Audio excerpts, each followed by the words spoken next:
গতকালকে আমরা দেখলাম যে আব্দুল হামিদ যে রাষ্ট্রপতি ছিল উনি গতকালকে দেশ ছেড়ে পালিয়েছেন।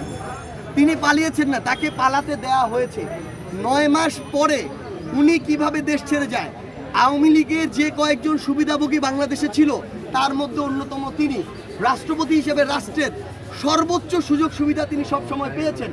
রাষ্ট্রপতি হিসেবে তিনি দেশের একটা গুরুত্বপূর্ণ অঞ্চলে টাকাগুলোকে একদম আবর্জনায় ফেলেছেন।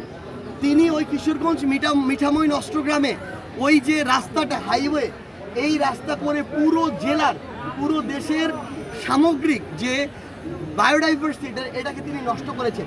ওই জেলার মানুষ অলরেডি বোঝা শুরু করেছে এটার উপদ্রবটা কি, এটা অন্যভাবে পরিকল্পনা করা যেত। তো ক্ষমতার অপব্যবহার করে তিনি কত কিছু করেছেন তার প্রমাণ অনেক জায়গা আছে। সেই মানুষ এই দেশ ছেড়ে পালিয়ে যায় 9 মাস পরে। এটা এই অন্তর্বর্তীকালীন সরকারের সবচেয়ে বড় ব্যর্থতা এবং এর জন্য আমি মনে করি যে প্রফেসর ডক্টর মোহাম্মদ ইউনূস স্যারের সরাসরি জবাবদিহি করা উচিত। ডক্টর আসিফ নজরুলের সরাসরি জবাবদিহি করা উচিত যে কিভাবে 9 মাস পরে আব্দুল হামিদ দেশ ছেড়ে পালিয়ে যায়।